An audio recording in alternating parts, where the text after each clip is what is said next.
बिहार के चुनाव जैसे जैसे नजदीक आ रहे हैं, सियासी उठापटक भी तेज होती जा रही है। एक तरफ जनता परिवार में रोज कोई ना कोई नया राग गूंजता है, तो वहीं बीजेपी बाकी दलों के साथ अलग खिचड़ी पकाती दिख रही है। कल लालू यादव ने यह कहा कि जनता परिवार में सीएम पद का कोई दावेदार नहीं है और जनता ही ये फैसला करेगी कि सीएम पद का असली दावेदार कौन होगा।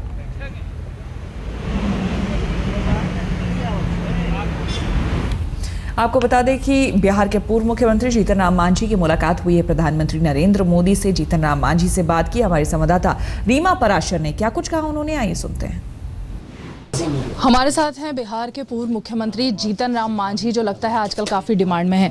मांझी जी, क्या वजह है कि जब आप मुख्यमंत्री थे तब 7 RCR के इतने दौरे नहीं करते थे जितने पद से हटने के बाद आपने नरेंद्र मोदी से मुलाकातें की? अरे भाई, मुख्यमंत्री कितना दिन रहे?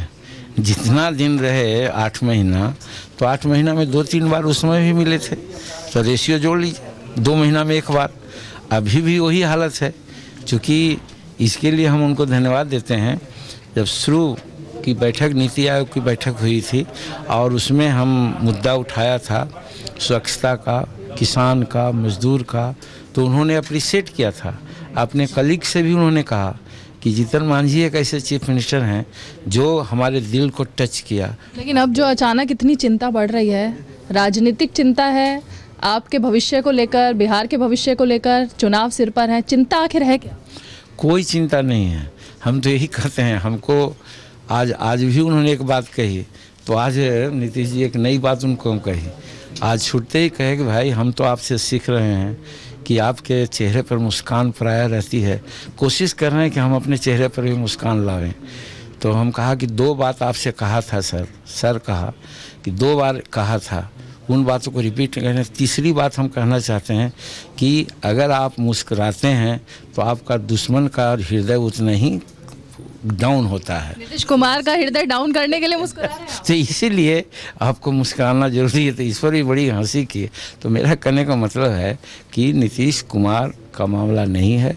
हम अपना जीवन में गरीबों के लिए काम करने की बात सोची थी, काम करके दिखलाने का प्रयास किया।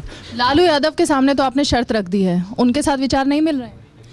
नहीं, शर्त तो अभी कह दिया एक जगह कि हम लोग के यहाँ एक प्रोवर्ब्स है कि न उमन हुई है न राधा नाची हैं। तो हम समझते हैं कि जो शर्त कह दिया ये सोच करके कि ये इम्पॉसिबल है, लेकिन कुछ कहना है, चूँकि कहवाए हैं किसी से, इसलिए कह दिया है कि मुख्यमंत्री के रूप में डिक्लेयर कीजिए और चुनाव मेरे नेतृत्व में हो, हम आपके साथ आने पर विचार करेंगे। बीजेपी के सामने क्या शर्त है? बीजेपी के सामने अभी तो हमारा कोई ऑप्शन आया नहीं है कि हो। आज भी बात हुई प्रधानमंत्री से, तो इस पर तो कोई बात नहीं हुई। अगर बीजेपी के लोग से कुछ वार्ता होगी तो उस पर हम लोग विचार करें।